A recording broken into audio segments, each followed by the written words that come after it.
Okay, we're rolling. Go ahead, Betty. Uh, 3477, Mass Darshans in Hamirpur and Andhra, 1954. Oh, that was a big year in Hamirpur. At 9:30 a.m., Ramju read out this message, which Baba had dictated shortly before leaving Mahabaleshwar. I am never born, I never die, yet every moment I take birth and undergo death. The countless illusory births and deaths are necessary landmarks in the progression of man's consciousness to truth, a prelude to the real death and real birth. Real death is when one dies to self, and real birth is when dying to self, one is born in God to live forever his eternal life consciously. Although I am present everywhere eternally, in my formless infinite state, from time to time, I take form, and the taking of the form and leaving it is termed my physical birth and death. In this sense, I was born 60 years ago, and I will die when my universal work is finished. You're celebrating my 60th birthday today with all your love, enthusiasm, and zeal has deeply touched me and makes me give you my blessings for the ultimate understanding that we all are one, that God alone is real, and that all else is false. Pantulu translated this message into Telugu, after which Baba made these remarks. All these statements and messages can lead us nowhere in the spiritual path. Reasoning and mental conviction also lead us nowhere. Even actual experience falls short of the highest state. The more you can try to understand God, you understand Him less and less. How can He who is beyond all explaining be expressed? His being infinitely easy has rendered attaining him infinitely difficult. The secret is that you have to become what you already are. You can know me as one of you and one in you only when the veils of separateness are lifted. And this can be done if you love me honestly and wholeheartedly. Lose yourself in Baba, and you will find that you eternally were Baba.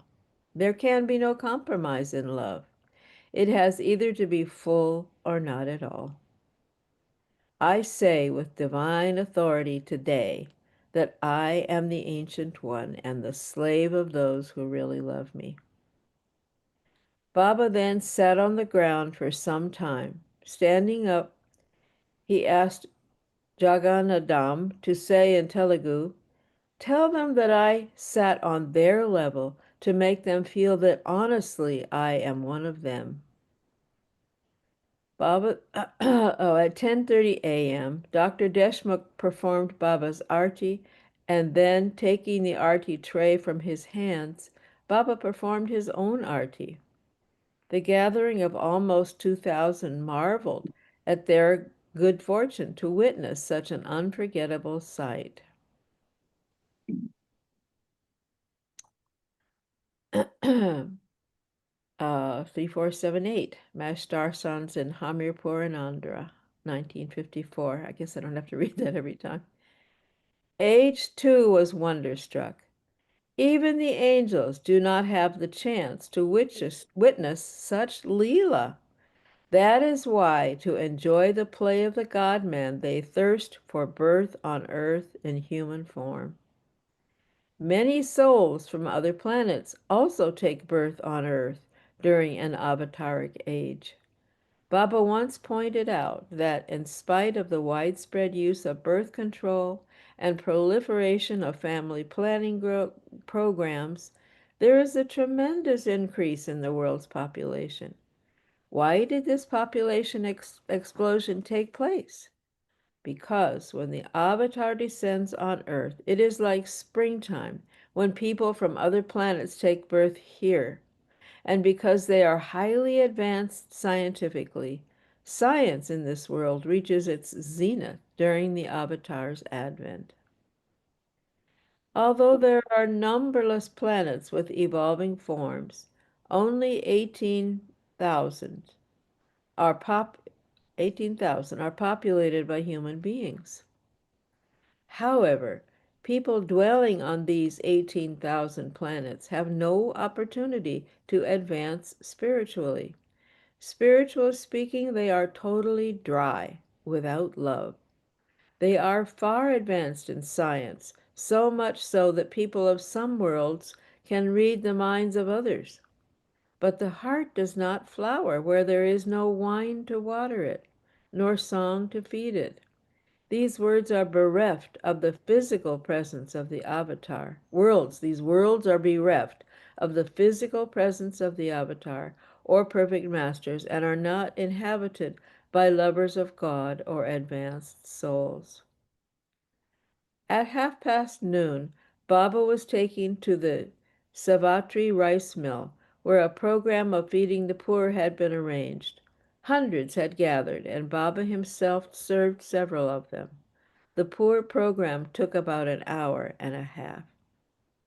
Having returned to the Dak bungalow in Tadapalagudam at 2 p.m., Baba discussed the meeting of the Andhra workers and informed Ranga Rao and include Kata Subba Rao in the meeting on the 2nd of March. It is important. The time is fast approaching. It is coming near 100%, and you must all work 100%. Baba then stated, I am fed up with all this bowing down. Gods bow down to me. So what of human beings? I do not want all this. I want workers, honest workers. I know everyone has weaknesses, but we must put all our weaknesses together and erect a tower of strength out of them. That is my plan. For example, one thorn here, one thorn there can be of no use, but when scattered, they only prick. But thorns put together can make a hedge that no one can enter. The same scattered thorns can become a source of protection when formed into a hedge. Similarly, all weaknesses put together can form a tower of strength. But no, I'm gathering you don't see it. The meaning of putting weaknesses together is that when one becomes aware of one's weaknesses and they are not put into action, then one builds control and becomes a quote unquote tower of strength. okay. Um, just before leaving for the place of darshan, Baba casually reminisced. When I was studying in Deccan College, I had a friend named Ramanath who was fond of reading books about the lives of saints. We were great friends, and one day Ramanath gave me a book to read on the life of Buddha. While going through it, I came across the passage where Buddha had said that when he comes again in physical body, his name would be Maitreya, Lord of Mercy. I had not gone to Babajan yet, but after reading the passage, I thought, or rather spontaneously felt, that I was the same mercy to which Buddha referred. Thereafter, Upasni Maharaj revealed to me that I was the avatar. Babajan also told me one day, "Oh, my son, you will make the whole world dance to your tune." But today, I definitely know that I am that. My name, Meher, means mercy. Changing the topic, at 3 o'clock, Baba explained to the workers, modesty is weakness, but humility is strength. A world of difference, therefore, exists between the two. The moment you say, I say in all humility, the very expression is the expression of ego in you. Even if in your mind you feel that you are humble, this feeling is egoistic. A difficulty does not end even if with true honesty you try to express true humility. An obstacle such as the thought as to what others may think of your expression of humility is bound to come. In modesty, you are constantly pestered with thoughts about your correct behavior to such an extent that an inferiority complex is self-created in you, and that is not strength, but weakness.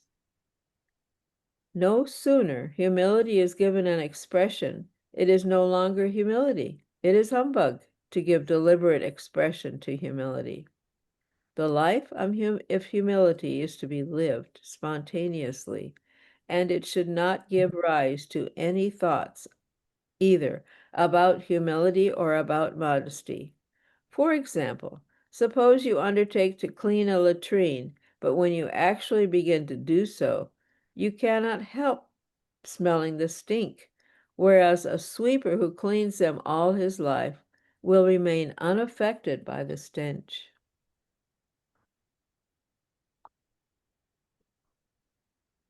Similarly, the person who parades humility is like the one who smells the stink when cleaning a latrine, whereas the person who lives the life of humility is like the sweeper, who is not only immune to the stink, but who also remains absolutely unmindful about what others think about him and his job, because he actually lives the life of a sweeper.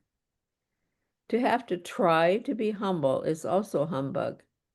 You must be so natural that your very life becomes humility personified, which is then all strength, free from any weaknesses. Only God and the perfect masters can live such a life. They are the only ones who are really humble. So whatever you may be, express it unmindful of public opinion or the reaction of others. Be natural. If you are dishonest, do not try to hide yourself behind the curtain of honesty. That, however, does not mean that you should be dishonest. What I want to say is that you must be most natural rather than the least hypocritical. Baba reached the darshan place at 3:30. Finding Bhaskara Raju ill, Baba embraced him before mounting the stage, making him sit beside him. Kutumbar Shastri presented Baba with a copy of his poetic praise in Sanskrit, and Baba was duly welcomed. Darshan began, and Baba handed prasad to nearly 7,000.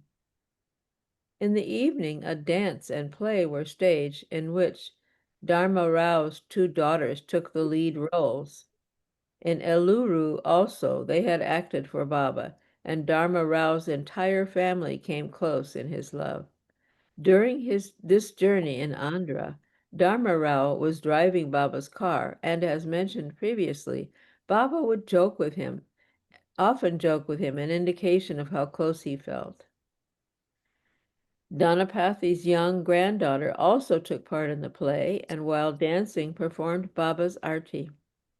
Dharma Rao's daughters had portrayed the love between Krishna and Radha, and in his happiness, Baba remarked, on March 2nd, remind me to explain about my dance. It is very original and not yet explained by me, my first original dance. But subsequently, no one remembered to ask Baba about it, and it remained unexplained. In celebration of Meher Baba's birthday, fireworks were lit about 11:45 p.m. That night, 8,000 people had gathered for the display. Thus, the birthday program came to a splendid conclusion at 1 a.m. What is that picture? Looks like a grand place. Can you scroll up? Oh, there he is. Oh, it's a chair.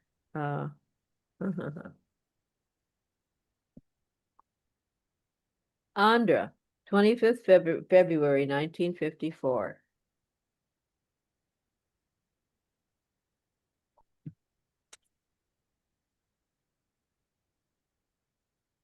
The next morning, Friday, 26th February 1954 at 8 o'clock, Baba informed Ramju he wanted to dictate something about the Sufi terms Naz and Niyaz, and he asked for Kishan Singh, who was not present, but doing some work, where the Mandali were staying. Baba complained, "Whenever I get the urge to say something important, things go wrong. Either the microphone does not work, disturbances take place, the persons concerned are not present. Something always comes in my way." Wow, even Baba. After 15 minutes, however, Kishan Singh joined the group at Baba's residence, whereupon Baba dictated, "Today, I want to explain Naz and Niyaz." I've got a lawnmower in the background. Are you hearing it? Not at all. Okay. Today I want to explain Naz and Niyaz. In olden days, Sufis always stressed this point about Naz and Niyaz, Shama and Parvana, candle and moth. Later on, these terms became so common that every Muslim poet, big or small, started using them. Now, Naz literally means nakra, coquetry, hard to please, never satisfied, and is said to be one of the chief attributes of the beloved. Sufis refer to God and perfect masters as the perfect personification of Naz, always full of Naz. Why? Because they are independent and indifferent, beparva, no care for anything, completely detached. Now, you might think that God, who is the source of everything, and the Sadgurus, who are God personified, how could they be parva? It sounds absurd.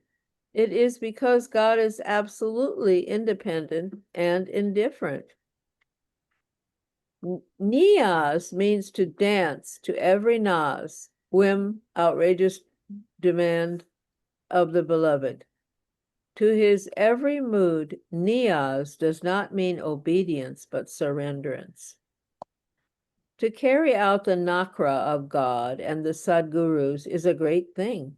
It means to dance to every tune of the beloved, who is absolutely independent and indifferent. So also is God. And a lover of God is dependent on every whim of the beloved. It sounds absurd that a Sadguru is indifferent and independent, and his lover is totally dependent not only on the Sadguru, but on every independent nakra of the Sadguru. But this is so. Now, the second aspect is most wonderful.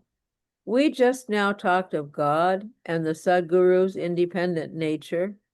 That nature is of the infinite reality, but the Sadguru has taken a form of illusion in the form of a Sadguru. God, with his full indifference and infinity behind him, takes the cloak of illusion.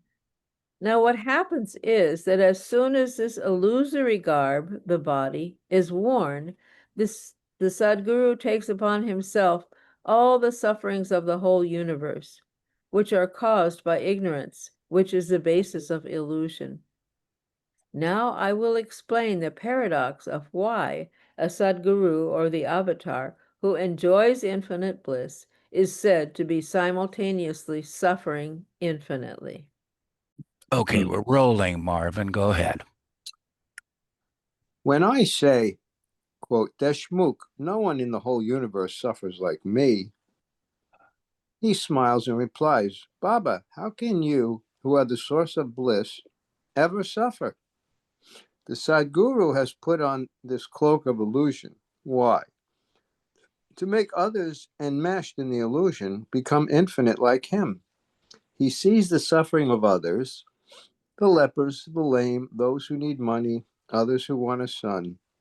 He hears their cries, save us from this suffering. He sees all this with the cloak of illusion he has taken upon himself, but with the eternal bliss as his background, he experiences that all that suffering is nothing. It's just ignorance. So he does not pay attention to their illusory suffering.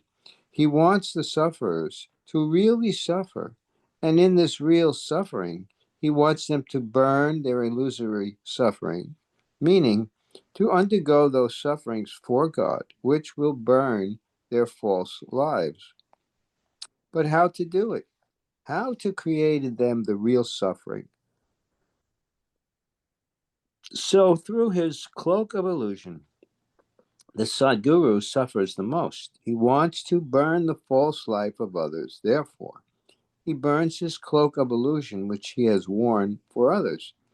He becomes like a candle, and as soon as the candle starts burning, moths gather around it. The candle goes on burning and burning, and thousands of moths burn in it. Thus, he suffers for others and makes others suffer for him. Baba concluded, in this way, by wearing the cloak of illusion, the God-man plays the dual role of suffering and making others suffer. But that suffering liberates them.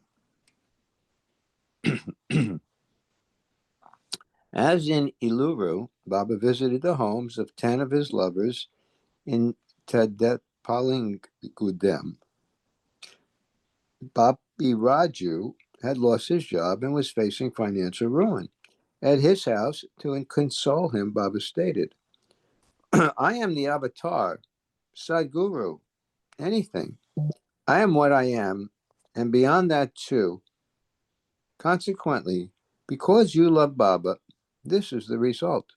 Whoever loves Baba suffers, because in that destruction emerges the real construction. In the barbadi or total ruin emerges the real abadi, prosperity. The man of the world with average means of comforts feels himself apparently having a stable stand on the earth, but he is quite ignorant that this so-called comfortable stand on his drags him down more and more, as if he were standing on the surface of quicksand or fire. Hmm. That is what we find in the world. A man of the world, apparently comfortable, seeks more comforts, and there is no end to his seeking and stabilizing his position.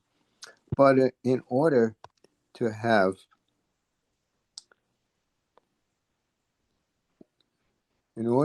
a permanent stand, it is absolutely necessary that his apparent stand be totally removed. This means his apparent comfortable environs must be withdrawn. It is invariably found in the case of the lovers of God that they have no place which they can correctly claim as their own. For the sake of the overwhelming love of their master, his lovers are unmindful of calamities and sufferings. Their whole stand on this earth is completely shaken to such an extent that nothing is left to cling to but the love for their beloved master. They seem to be like dust particles floating in the air. Ultimately, as soon as the love for the master is established, that love places them on a rock-like foundation. The lover finds himself established on a rock of unshakable faith in the master, and he no longer craves for the apparent comforts and position which would have otherwise dragged him to destruction. Baba also went to a few institutions, temples, and schools in Tadepalingudem. At the local Divine Life Society, a woman bowed to Baba in obeisance. Returning the homage in like manner, he observed, I do not like others bowing down to me. It is a fact that I feel awkward because, in truth, it is I who bow down to myself. I am in you by my actual continual experience. And so, when someone bows down to me, That means I am bowing down to myself. So why this unnecessary exercise to myself? In the Ganesh rice mill, Dr. Dhanapati forgot to introduce some of his family members to Baba. Baba remarked to him, "No one in the world is forgotten by me, and here you forget a few of your close ones."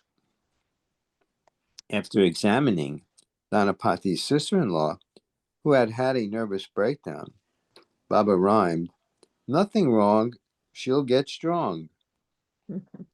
Another feeding of the poor was done in the rice mill factory, and Baba remarked, "Those who serve the poor serve me, because I am the poorest of the poor." Bhaskara Raju's home had not been included in the list of house visits that morning, so he and his wife had proceeded to Dhanapati's to meet Baba. Meanwhile, irrespective of the scheduled plan, Baba had gone to his house first. Not finding them at home, Baba was miffed and left for the next stop.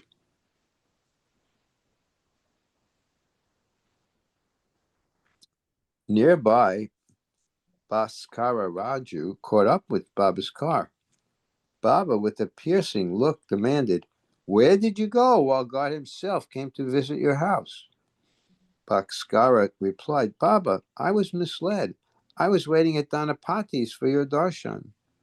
Seeing him tremble with fear, Baba tickled him to make him laugh, and then directed him, "Now, go wait at your house. I will come again after visiting all the other houses." Baba did return to Bhaskara Raju's residence. While getting out of the car, he remarked, "I have come twice to your house." Baba entered, sat on a folding cot, and ordered Bhaskara Raju, "Sing a sweet song to me. I have to go soon." This is what happened here. 1 second.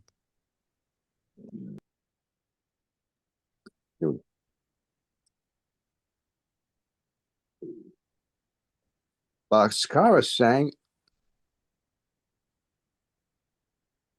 a song in Hindi which he had composed, apparently based on Baba's return to his home, titled Phir Apna Ghar, or Again Our House. Baba expressed his happiness and, pointing toward him, told his wife, Govindama, "Listen, he is mine, not yours. I hand him over to you. Look after him carefully." The neighbors had gathered to have Baba's darshan. Baba asked for a glass of water.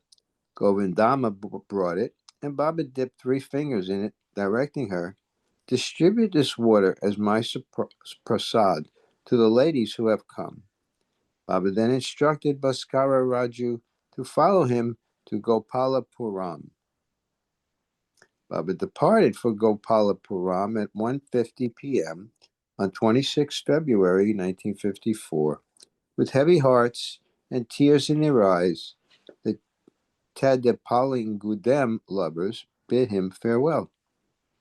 On the way, Baba visited the home of Bhaskara's elder brother, Ramabhadra Raju, in Ramachandrapuram, where many had collected for darshan.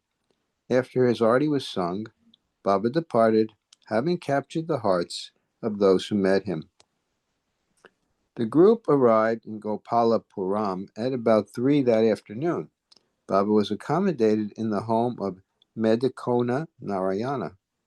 The entire house had been kept vacant for him, and he moved about freely inside. As soon as they arrived, Dhanapati took the mandali and others for tea at Madhipati Subbarayudu's home. Bhaskaraya Raju stayed behind with Baba. A crowd was forming outside the compound, restless and impatient for darshan. Some were trying to climb over the compound wall to have Baba's darshan. Bhaskara Raju was growing nervous, but Baba put his hands on his shoulders and told him to sit down. Then he asked him, "Where is my tea?" Bhaskara showed him, and Baba brought the tea, the 2 biscuits, and a handful of pomegranate seeds, which he put into to Bhaskara's mouth. From neighboring villages, tens of thousands gathered and were waiting for Baba in the scorching sun. Baba lost his temper because the Mandali had left without his permission, and the program was delayed because they had not yet come back. When they returned, he scolded the men. Pendu defended them, saying, "It was not the Mandali who had tea, but those who had come with us." "But why did you go for tea?" Baba asked. "Dhanapati took them," Pendu replied. Baba reprimanded Dhanapati. "Have you brought me here for the people or to offer tea to the Mandali? I will remain here for 5 minutes. Remember that I have come for these people, not for a picnic or to sip tea. I don't like the idea of sitting here when people are waiting there for me. Once I lose my temper, I will start beating you all. Don't act like fools." Baba proceeded immediately to the pandal, where the throng received him with loud cheering. Some minutes before, the sky was blue and clear.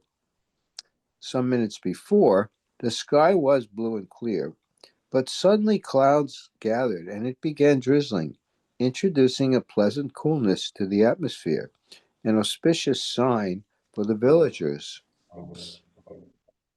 The crowd of over 15,000 people wanted to come as close to Baba as possible. The stage had been placed right in the middle of the audience. Standing up, folding his hands, and going from one end of the dais to the other, Baba saluted the multitude surrounding him and asked them to be seated.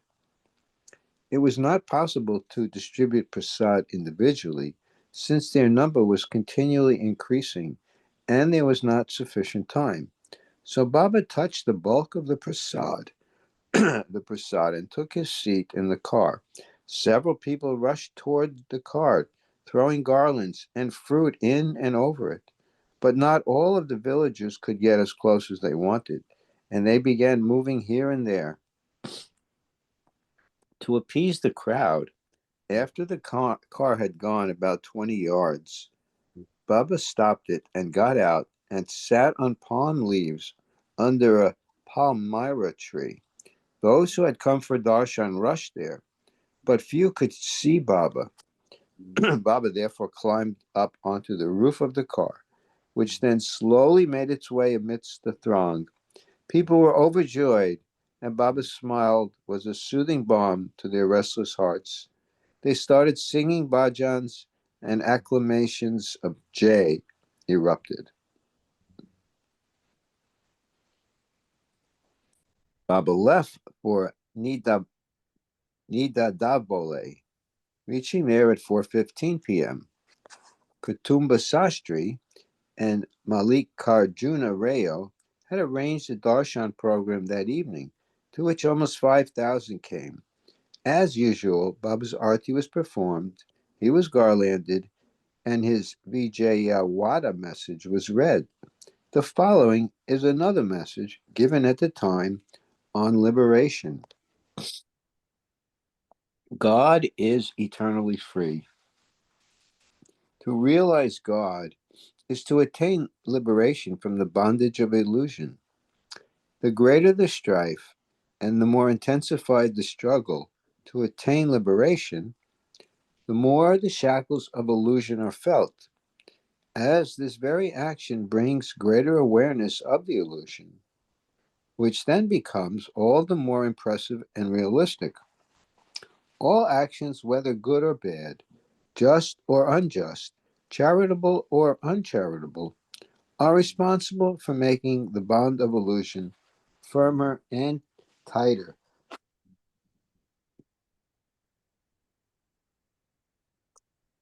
The goal is to achieve perfect inaction, which does not mean merely inactivity. When the self is absent, one achieves inaction in one's every action. However, excessive, karma yoga, the Jnana yoga, and other yogas can be instrumental in one's achieving the end to all actions by practicing inaction in the midst of intense activity. However, the only way to live a life of absolute inaction is to completely surrender to a perfect master so that one dies to oneself entirely and lives only for the perfect master to act and fulfill the dictates of the beloved one. My blessings to you all. After the darshan, Baba visited the homes of Kutumba Sastri and Mallikarjuna Rao, and also the Andhra Meher Center. Introducing a woman at his house, Sastri told Baba, her husband has left her. She is most unfortunate. To which Baba countered, why do you say most unfortunate? She sees God standing before her in person and is most fortunate, more fortunate than the rishis and munis who are very, very old and long for my darshan. Addressing the woman, Baba said, think of me and don't worry.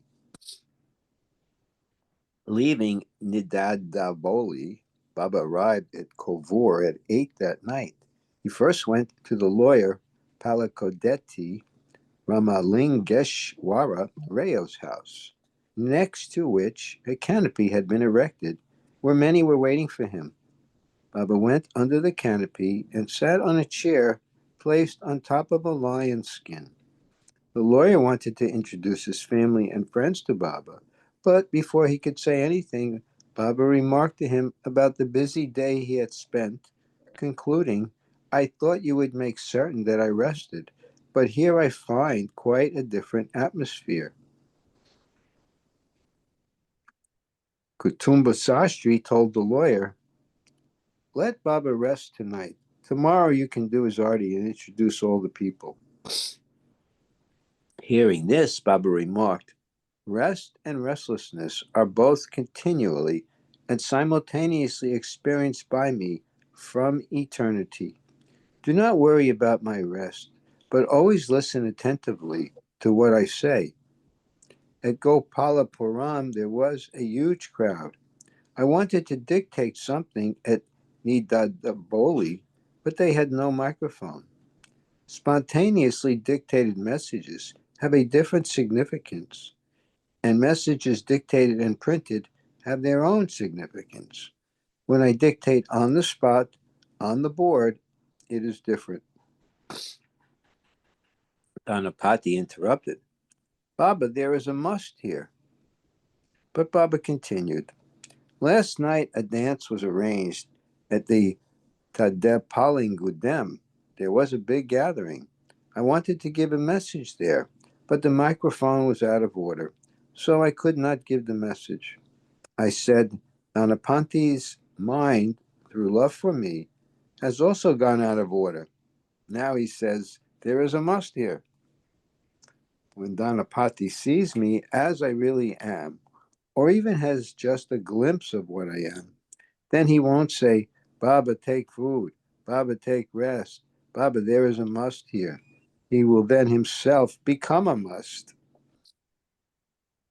Someone brought his family to be introduced to Baba, prompting Baba to comment, I am my own wife, my own husband, and my own child. This is not just idle talk. I am that. Rama Lingeshwara Rao performed Baba's arti and then took his darshan. Within minutes, others took darshan, and Baba was loaded with garlands, which Eritz removed and heaped to one side. Very costly garlands were put around Baba's neck in Andhra, and wherever he went there were garlands galore. After the darshan, Baba visited Ramalingeshwara's house and met his family. The lawyer had written to Baba before he had come to Andhra, volunteering to be his personal secretary during the tour. Because of this, Baba had nicknamed him PS for private secretary. After dinner at 9 o'clock, Baba and the Mandali went to the place that Koduri Krishna Rao had arranged Near the Godavari River for mass darshan, Baba sat on the dais under a pandal, and his splendor electrified the surroundings. Nearly 5,000 were present, and Baba's face glowed so that the attention of all was one pointedly focused on him. While giving darshan that night, Baba looked unearthly. He opened the portals of his infinite heart, letting flow the ocean of love in which all were submerged. Koduri had arranged a fireworks display outside, but even the children, instead of going out and enjoying them, remained in the pandal gazing at Baba. At 10 o'clock, Baba's Arti was performed. So, at 10 o'clock, Baba's Arti was performed. Koduri had made arrangements for Baba and the Mandali to stay in houseboats on the Godavari, and Baba proceeded there an hour later. Baba's boat had electric lights as well as other amenities provided for his comfort. The Mandali stayed in 3 other launches. As they boarded the boats with their bedding rolls, Helan slipped and fell into the waist-deep water, and his bedding roll floated away. The boats were taken to the opposite bank of the river, where it would be more peaceful and quiet. Thus, Baba and the Mandali rested on the waters of the Godavari after a long day of extensive traveling. They had breakfast in the boats the next morning, Saturday, 27 February 1954.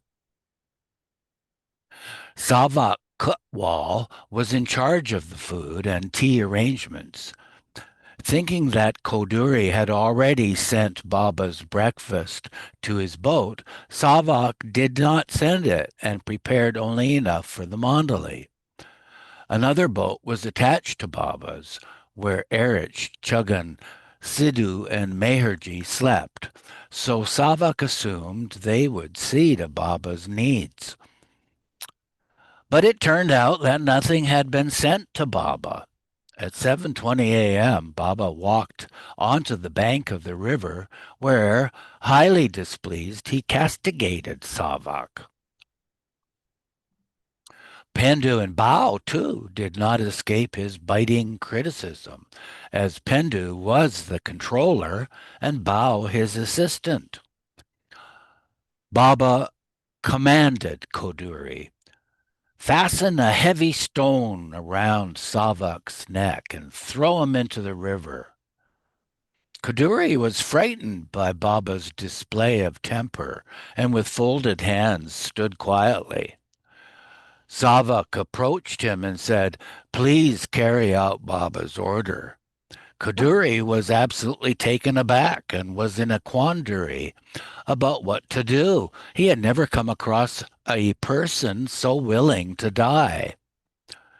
Sensing his confusion, Baba consoled him not to worry, but the event affected Koduri very much. Never before had he heard of or witnessed such an occurrence. It was a lifelong lesson to the one who later established the Meir Sthan Center in Kovur. This event will inspire the world to be prepared to obey the Avatar at all costs and make them bow their heads in humility at his feet. The boats were taken back to the other bank where many people were standing, exclaiming Meher Baba's glory. He was elaborately received and proceeded to the darshan tent, where his arti was sung. Baba went up onto the dais, but coming down after a few minutes, sat on the floor for a while. His Vijayawada messages were read out, and also the message about making Baba one's constant companion, which had been sent to Koduri from Dehradun. At a later point, Baba explained to his followers, When some of my devotees, through their zeal and enthusiasm, speak of me in the highest terms, it is natural for us to encourage them. But if later on that enthusiasm wanes and they speak of me in the lowest terms, one for them, then although we do not encourage them, we should at least not check them, harass them, or try to stop them from saying what they feel. It is not what the world thinks of us that matters, but what God knows about us that matters. Unless we are stripped of all egoistic tendencies and desires, and unless our soul attains its original, naked state, we cannot embrace God, the beloved, who is eternally naked in his infinity. Darshan commenced and people started garlanding Baba. Erich and Sastry conveyed over the loudspeaker, "Please do not waste time in garlanding Baba. It is not important. To receive Baba's prasad of love is most important. Don't garland him, but take the prasad from him." Baba was handing out prasad quickly, and the program ended at 11 that morning. About 2,000 had come, and many more were standing in line, but Baba stopped and went to pay visits to several of his lovers' homes. Baba went to Koduri's house first. He met his family, his wife, who was a devout lover, and his son, Prasad, whom Baba embraced. In honor of Baba's visit to Kovur, Koduri had fed the poor for a week prior to his arrival, and almost 15,000 had taken advantage of the free food. Let that number sink in. Baba then visited the homes of Papa Rao, Allah Satiraju, and Mrs. Tayarama. Papa Rao was a poor man who lived in a hut.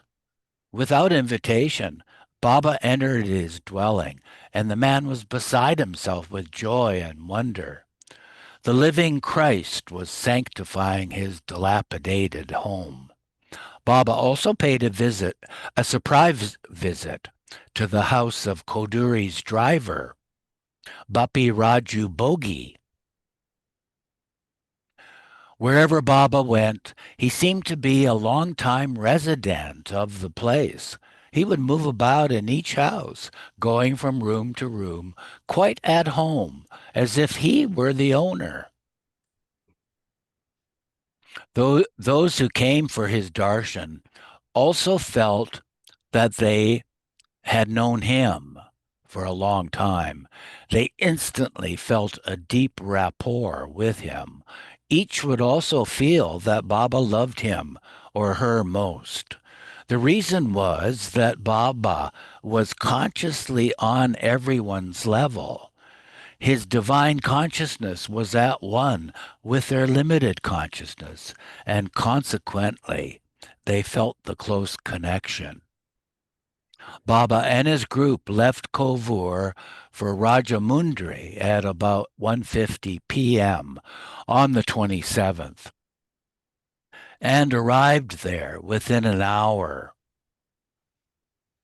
The Godavari River flows between Kovur on the western side and Rajamundry on the eastern side. Up to this point, all the functions had taken place in West Godavari district. The programs in East Godavari began at Rajamundry. Arrangements for Baba and the Mandali stay were made in the Gurukul hostel, a boarding school, where he had stayed the previous year. The darshan was to be held on the grounds of the municipal high school, where a large shamyana, a canopy, had been raised.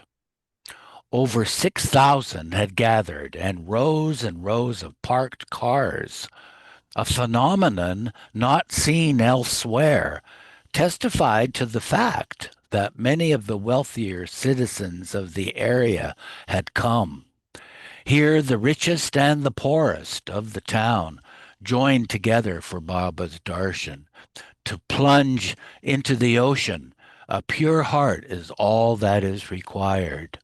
External differences of wealth and property count for nothing. Dharma Rao's 3 daughters offered prayers. Arti was performed and welcome addresses made. Thereafter, the usual 3 messages were read aloud. As at other places, Baba sat on the ground with the crowd and explained his reason for doing so. Later at 4:30, his fingers flew over the alphabet board, producing this spontaneous message. In the spiritual path, these messages and addresses mean nothing. Without actual experience, all philosophical statements are idle talk, and all these ceremonies are a further addition to the existing illusion.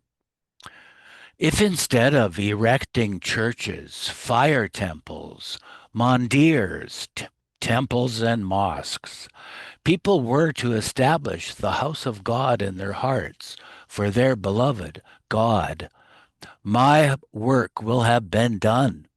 If instead of performing ceremonies and rituals mechanically as age-old customs, people were to serve their fellow beings with the selflessness of love, taking God to be equally residing in one and all, and thinking that by serving others they are serving God, my work will have been fulfilled.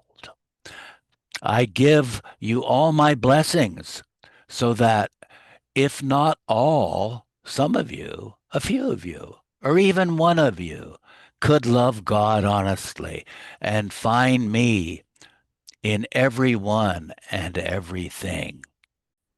Go ahead, Eva.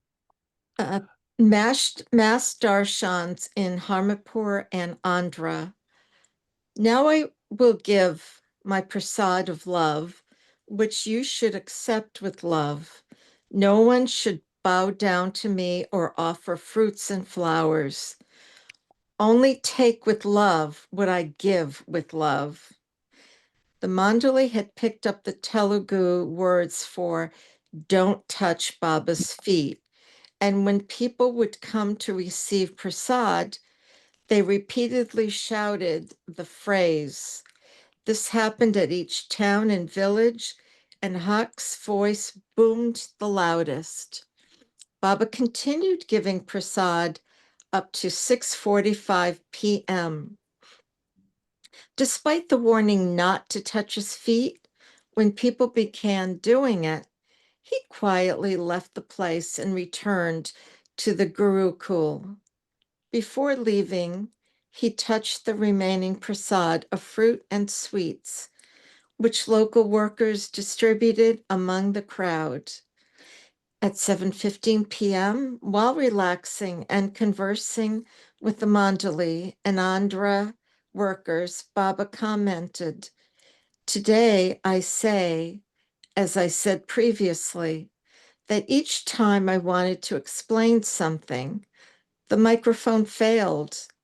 Today also I had a mind to explain what I will do to all the religions and about the priests belonging to them at the moment when I break my silence. But again, the microphone presented some difficulty.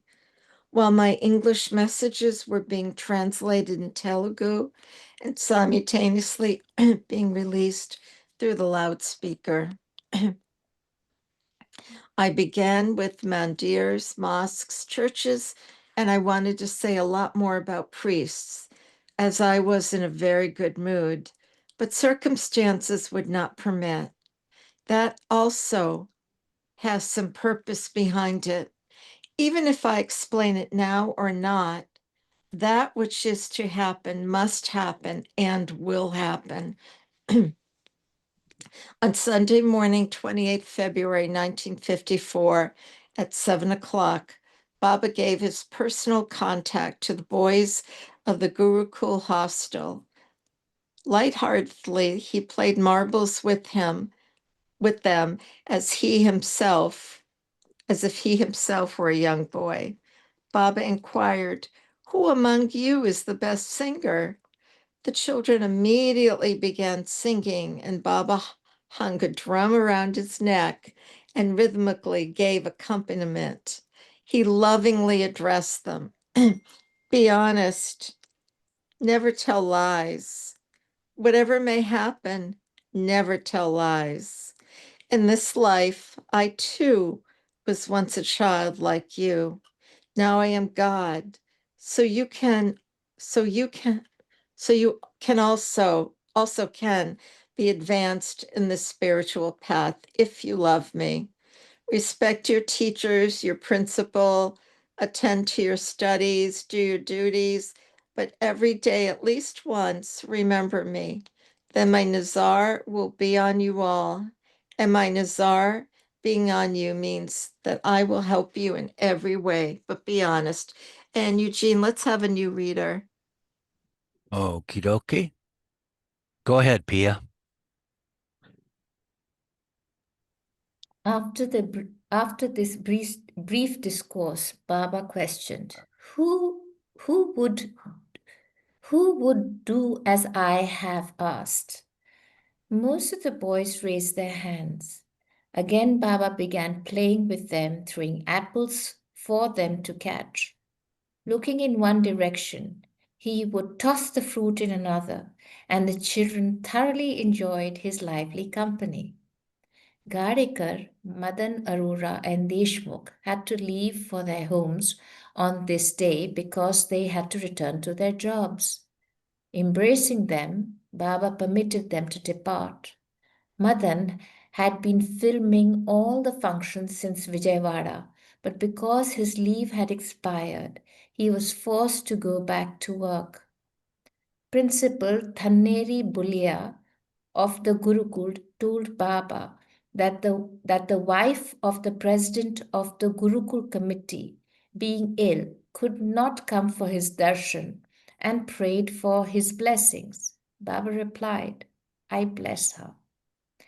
But to be true to my teachings before all, it is necessary for me to say that unless one loses one's own self in the beloved, one cannot be said to be a true devotee.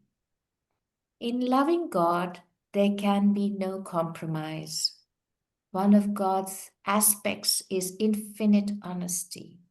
And unless we love God honestly from the core of our heart, we cannot find Him. Reading, theorizing, reasoning, thinking lead us nowhere. Love, and in love one loses everything and finds oneself in God. Anyway, I bless her. Baba then added, Mr. Bulia is right from his point of view. He asks me to help her, but we have to lose ourselves. We are to die and then live eternally. I bless her. The fact was, the president's wife had purposely not come for Baba's darshan because she had no faith in him. A Swami from the local Krishna ashram came to Baba, and Baba remarked to him, "I am both Radha and Krishna. I'm happy to see you." The film that Madan had taken of the November 1953 Darshan program in Dehradun was shown that morning, after which Baba distributed prasad to those present. There's a color photograph of Baba. You can scroll down. Yeah, further with the boys. This is a photograph of the of Baba with the boys of the Gurukul Rajamundry, 1954. You can scroll down a bit more. I can't see. At 9 o'clock that morning, Baba and his group left for Amalapuram. On his way, Baba stopped at the house of N. Pillai in Dhauleswaram. Pillai was a colleague of Dharmarao. He had come to Kovur earlier to invite Baba to his home. Many had assembled and Baba informed them, I wanted to come here at 7:30, stop for half an hour, deliver messages and give prasad. But it is now 9 o'clock and we will be late, so I will touch the prasad.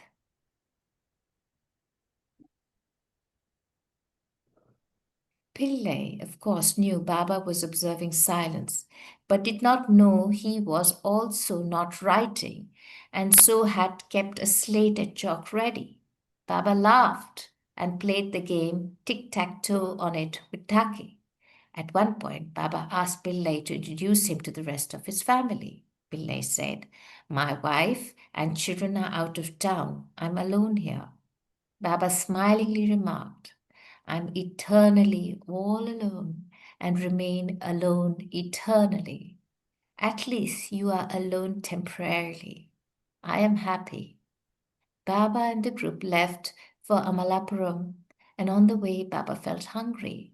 Meherji gave him some cheese and crackers, but Baba wanted his customary rice and dal. The car stopped, and behind it, the bus. Going to the bus, Meherji asked Jagan if rice and dal were ready. The dal was cooked, but there was no rice or bread to go with it. Jagan was cooking for Baba on the journey and kept all the necessary ingredients with him. But this time, neither rice, nor chapati, nor bread was available. Baba directed Kutum Shastri to inquire whether cooked rice could be procured in the next village they reached. At 9:45, they arrived at Bobar Lanka, where the villagers rushed for darshan. Shastri was successful in locating a small restaurant where rice had just been put on the stove to boil. Jagan began warming the dal, with Meherji pressuring him to speed up the process. Baba asked Kutum Sastri, Will the rice be ready in 5 minutes? Baba, it will take at least 20 minutes to cook properly, he said. Instead of waiting, Baba decided to leave. So Jagan turned off the stove and they left Bobar Lanka. In the car, Baba urged Dharmarao, who was driving, I'm very hungry, so drive faster. There's a noise. Yeah. Oops. Yeah. Okay. In the car, Baba urged Dharmarao, who was driving, I'm very hungry, so drive faster. Let's not stop. Go straight to Amalapuram. Dharmarao did as told, but when they came to the village of Kotapeta, many had assembled on the road. Baba had the car stopped. Some of the local workers approached Baba requesting, Rest here for a while. Take some coconut water and permit the mandali to have it. Baba remained quiet, but Erit reminded him, You had sanctioned this in Rajamundry when the Kotapetta lovers asked you for this privilege. Scroll down. You need to scroll, Jean. Perhaps you can't see the last sentence. It says, So Baba agreed, stating, All right, let the Mandali drink coconut water, but take my car to Amalapuram. I won't have the coconut water.